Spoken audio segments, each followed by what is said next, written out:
जय श्री सद्गुरु देवाय नमः। जय श्री गणपति देवाय नमः। ओम नमो भगवते वासुदेवाय नमः। श्रीमद् भागवत महापुराण चतुर्थ स्कंद 12वां अध्याय। ध्रुव जी को कुबेर का वरदान और विष्णु लोक की प्राप्ति।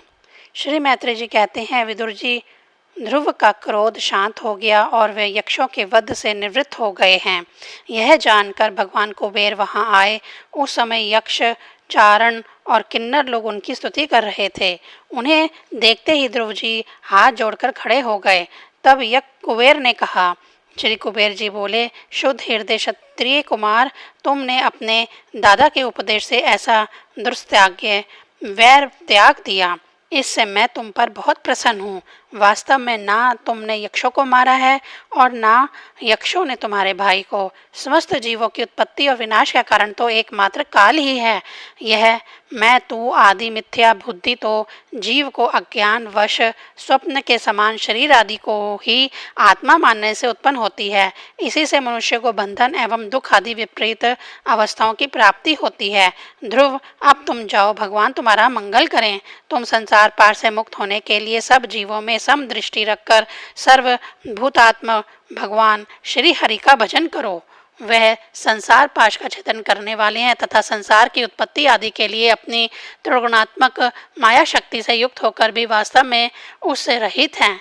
उनके चरण कमल ही सबके लिए भजन करने योग्य हैं। प्रियवर, हमने सुना है तुम सर्वदा भगवान कमल नाभ के चरण कमलों के समीप रहने वाले हो, इसीलिए तुम अवश्य ही वर पाने योग्य हो। ध्रुव, तुम्हें जिस वर की इच्छा हो तुम मुझसे निसंकोच वह निशंक होकर मांग लो। श्री मैत्रेय जी कहते हैं, विदुर जी, यक्ष राज कुबेर ने जब इस प्रकार वर मांगने के लिए आग्रह किया तब महाभागवत महामती ध्रुव जी ने उनसे यही मांगा कि मुझे श्री हरि की अखंड स्मृति बनी रहे, जिससे मनुष्य सहज ही दुस्तर संसार सागर को पार कर जाता है।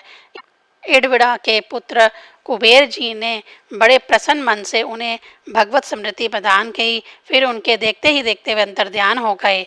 इसके पश्चात ध्रुव जी भी अपनी राजधानी को लौट आए। वहां रहते हुए उन्होंने बड़ी बड़ी दक्षिणा वाले यज्ञों से भगवान यज्ञ पुरुष की आराधना की। भगवान ही द्रव्य क्रिया और देवता संबंधी समस्त कर्म और उसके फल हैं तथा वे ही कर्म फल के दाता भी हैं।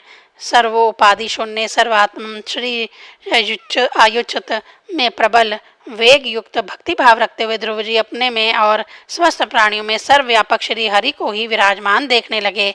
ध्रुव जी बड़े ही शील संपन्न ब्राह्मण भक्त, दीन वत्सल और धर्म मर्यादा के रक्षक थे।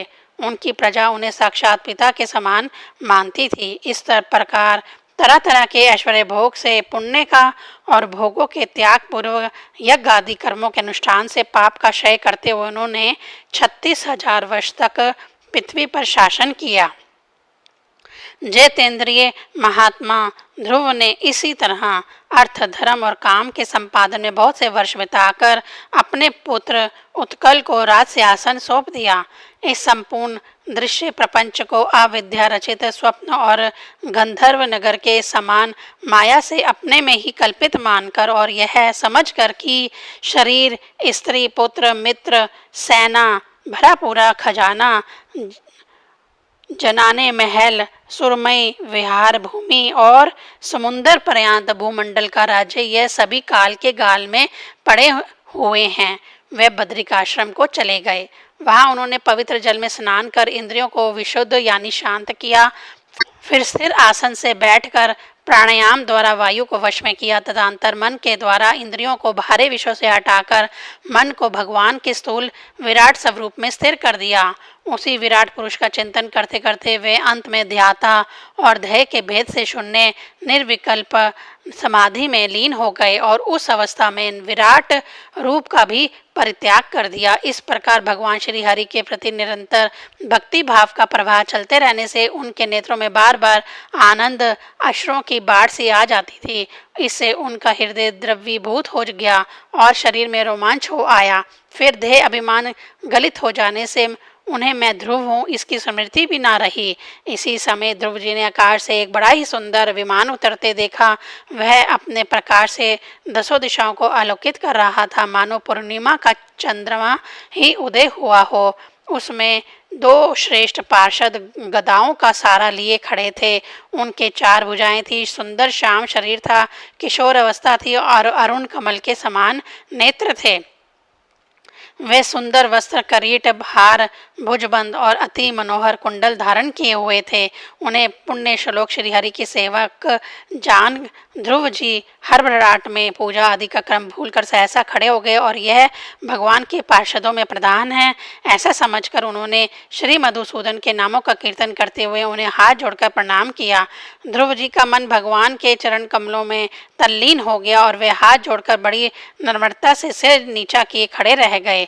तब श्री हरि के प्रिय पार्षद सोनंद और नंद ने उनके पास जाकर मुस्कुराते हुए कहा। सोनंद और नंद कहने लगे, राजन, आपका कल्याण हो, आप सावधान होकर हमारी बात सुनिए। अपने 5 वर्ष की अवस्था में ही तपस्या करके सर्वेश्वर भगवान को प्रसन्न कर लिया था। हम उन्हीं निखल जगयंत्र शरणांग पानी भगवान विष्णु के सेवक हैं और आपको भगवान के धाम में ले जाने के लिए यहाँ आए हैं। आपने अपनी भक्ति के प्रभाव से विष्णु लोक का अधिकार प्राप्त किया है, जो औरों के लिए बड़ा दुर्लभ है। परम ज्ञानी सप्तऋषि भी वहां तक नहीं पहुंच सके तो वे नीचे से केवल उसे देखते रहते हैं। सूर्य और चंद्रमा आदि ग्रह, नक्षत्र एवं तारागण भी उसकी प्रदक्षिणा किया करते हैं। चलिए, आप उसी विष्णु धाम में निवास कीजिए। प्रियवर, आज तक आपके पूर्वज तथा और कोई भी उस पद पर कभी नहीं पहुंच सके। भगवान विष्णु का वह परम धाम सारे संसार का वंदनीय है। आप वहां चलकर विराजमान हो। आयुष्मान यह श्रेष्ठ विमान पुण्य श्लोक शिखर मणि श्री हरि ने आपके लिए ही भेजा है। आप इस पर चढ़ने योग्य हैं। श्री मैत्रेय जी कहते हैं, भगवान के प्रमुख पार्षदों के ये अमृत वचन सुनकर परम भागवत ध्रुव जी ने स्नान किया। फिर संध्या वंदन आदि नित्य कर्म से निवृत्त हो मांगलिक अलंकार आदि धारण किए बद्रिकाश्रम में रहने वाले मुनियों को प्रणाम करके उनका आशीर्वाद लिया। इसके बाद उस श्रेष्ठ विमान की पूजा और प्रदक्षिणा की और पार्षदों को प्रणाम कर सुवर्ण के समान कांतिमान दिव्य रूप धारण कर उस पर चढ़ने को तैयार हुए। इतने में ही ध्रुव जी ने देखा कि काल मूर्तिमान होकर उनके सामने खड़ा है। तब वे मृत्यु के सिर पर पैर रखकर उस समय अद्भुत विमान पर चढ़ गए। उस समय आकाश में दुदुम्बी, मृदंग और ढोल आदि बाजे बजने लगे। श्रेष्ठ गंधर्व गान करने लगे और फूलों की वर्षा होने लगी। विमान पर बैठकर ध्रुव जी ज्यों ही भगवान के धाम को जाने के लिए तैयार हुए, त्यों ही उन्हें अपनी माता सुनीति का सिमरन हो आया। वह सोचने लगे, क्या मैं बिचारी माता को छोड़कर अकेला ही दुर्लभ वैकुंठ धाम को जाऊंगा। नंद और सुनंद के ध्रुव के हृदय की बात जानकर उन्हें दिखलाया कि देवी सुनीति आगे आगे दूसरे विमान पर जा रही हैं। उन्होंने क्रमशः सूर्य आदि सभी ग्रह देखे। मार्ग में जहाँ तहाँ विमानों पर बैठे हुए देवता उनकी प्रशंसा करते हुए फूलों की वर्षा करते जाते थे। उस दिव्य विमान पर बैठकर ध्रुव जी त्रिलोकी को पार कर सप्तऋषि मंडल से भी ऊपर भगवान विष्णु के नित्य धाम में पहुँचे। इस प्रकार उन्होंने अविचल गति प्राप्त की। यह दिव्य धाम अपने ही प्रकार से प्रकाशित है। इसी के प्रकार से तीनों लोक प्रकाशित हैं। इसमें जीवों पर निर्दयता करने वाले पुरुष नहीं जा सकते। यहाँ तो उन्हीं की पहुँच होती है जो दिन रात प्राणियों के कल्याण के लिए शुभ कर्म ही करते रहते हैं, जो शांत, समदर्शी, शुद्ध और सब प्राणियों को प्रसन्न रखने वाले हैं तथा भागवत भक्तों को ही अपना एकमात्र सच्चा सुहृद मानते हैं। ऐसे लोग सुगमता से ही इस भगवत धाम को प्राप्त कर लेते हैं। इस प्रकार उत्तानपाद के पुत्र भगवत प्रयाण श्री ध्रुव जी तीनों लोकों के ऊपर उसकी निर्मल चूड़ामणि के समान विराजमान हुए। कुरुनंदन जिस प्रकार दाएं चलाने के समय खंबे के चारों ओर बैल घूमते हैं, उसी प्रकार यह गंभीर वेग वाला ज्योतिष चक्र उस अविनाशी लोक के आश्रय निरंतर घूमता रहता है। उसकी महिमा देखकर देवऋषि नारद ने प्रचेताओं की यज्ञशाला में वीणा बजाकर यह 3 श्लोक गाए थे। नारद जी ने कहा था, इसमें संदेह नहीं, पति प्रयाण सुनीति के पुत्र ध्रुव ने तपस्या द्वारा अद्भुत शक्ति संचित करके जो गति पाई है, उसे भागवत धर्मों की आलोचना करके वेदवादी मुनिगण भी नहीं पा सकते। फिर राजाओं की तो बात ही क्या है। अहो, वे 5 वर्ष की अवस्था में ही सौतेली माता के बागबाणों से मर्माहित होकर दुखी हृदय से वन में चले गए और मेरे उपदेश के अनुसार आचरण करके ही उन अजय प्रभु को जीत लिया, जो केवल अपने भक्तों के गुणों से ही वश में होते हैं। ध्रुव जी ने तो 5-6 वर्ष की अवस्था में कुछ दिनों की तपस्या से ही भगवान को प्रसन्न करके उनका परम पद प्राप्त कर लिया, किंतु उनके अधिकृत किए हुए इस पद को भूमंडल में कोई दूसरा क्षत्रिय क्या वर्षों तक तपस्या करके भी पा सकता है। श्री मैत्रेय जी कहते हैं, विदुर जी, तुमने मुझसे उदार कीर्ति ध्रुव जी के चरित्र के विषय में पूछा था, सो मैंने तुम्हें वह पूरा का पूरा सुना दिया। साधुजन इस चरित्र की बड़ी प्रशंसा करते हैं। यह धन, यश और आयु की वृद्धि करने वाला, परम पवित्र और अत्यंत मंगलमय है। इसे स्वर्ग और अविनाशी पद भी प्राप्त हो सकता है। यह देवत्व की प्राप्ति कराने वाला, बड़ा ही प्रशंसनीय और समस्त पापों का नाश करने वाला है। भगवत भक्त ध्रुव के इस पवित्र चरित्र को जो श्रद्धा पूर्वक बार बार सुनते हैं, उन्हें भगवान की भक्ति प्राप्त होती है, जिससे उनके सभी दुखों का नाश हो जाता है। इसे श्रवण करने वालों को शील आदि गुणों की प्राप्ति होती है। जो महत्व चाहते हैं उन्हें महत्त्व की प्राप्ति कराने वाला स्थान मिलता है। जो तेज चाहते हैं उन्हें तेज प्राप्त होता है और मनस्वियों का मान बढ़ता है।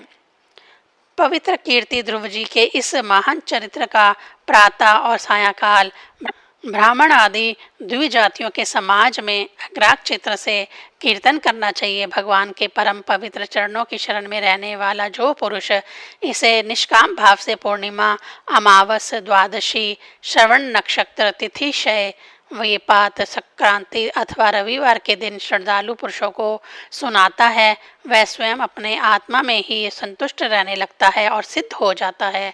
यह साक्षात भगवत विषयक अमृतमय ज्ञान है। जो लोग भगवन मार्ग के मर्म से अनभिज्ञ हैं, उन्हें जो कोई इसे प्रदान करता है, उस दीन वत्सल कृपालु पुरुष पर देवता अनुग्रह करते हैं। ध्रुव जी के कर्म सर्वत्र प्रसिद्ध और परम पवित्र हैं। वे अपनी बाल्यावस्था में ही माता के घर और खिलौनों का मोह छोड़कर श्री विष्णु भगवान की शरण में चले गए थे। कुरुनंदन, उनका यह पवित्र चरित्र मैंने तुम्हें सुना दिया। 12वां अध्याय संपूर्ण। ओम नमो भगवते वासुदेवाय नमः।